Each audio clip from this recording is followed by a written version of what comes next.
Hi, everyone. My name is Nathan Hirsch, and I'm an outsourcing and hiring expert.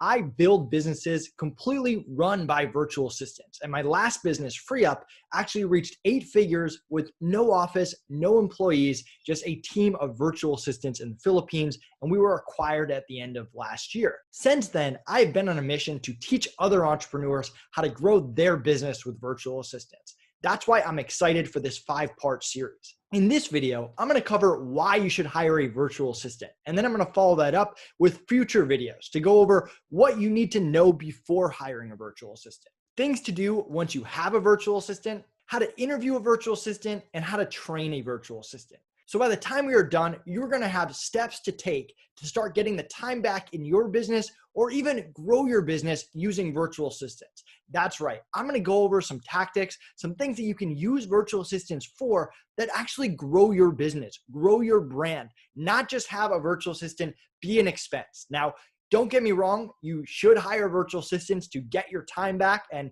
that is an expense, but it's a worth it expense because you're going to be able to reinvest that time into bigger and better things in your business.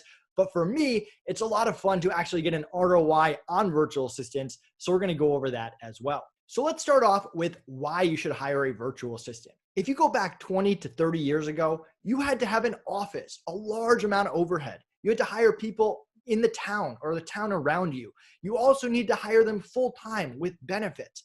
Fast forward to today, and you can make your business a lot more flexible. Not only do you not need an office and you can have less overhead, but you get access to people all over the world at different price points, different skill sets, and you don't have to hire them full-time. With my last company, we had 35 full-time VAs. I didn't just wake up one day and hire 35 people. I started off small. You can hire someone for 5 hours a week, 10 hours a week, 1 hour a month. The possibilities are endless and allows you to hire people based on what you really need in your business. So not only does it cost less, not only do you get access to talent all around the world, not only can you use time zones to your advantage and have people get stuff done while you're sleeping or on weekends, but it also gives you the flexibility to hire what you actually need to grow your business going forward. And that's why if you are not hiring virtual assistants right now, you are missing out, and your competitors probably are, and it gives them a competitive advantage over you. I want you to have the edge. I want you to be able to grow a flexible business that's lean, that's scalable, where you can increase virtual assistants hours and add more to them over time. So one thing you have to understand is it's getting harder and harder to hire people in the US.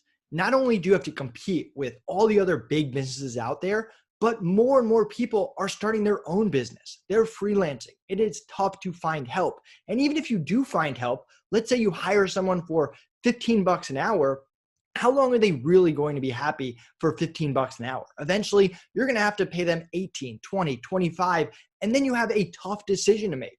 Do you overpay for that particular role, or do you let them go and start all over and waste that training time and money? I hire virtual assistants in the Philippines for around 5 to 10 bucks an hour, and I even have VAs that I've paid more than that, but that is a better opportunity than they get around them. The average rate in the Philippines is $12 a day. So it doesn't take much to beat that and create a win-win situation that's good for you and good for them. In addition, the cost of making a bad hire is through the roof. If you make a bad hire on a US employee, it can cost you over $200,000.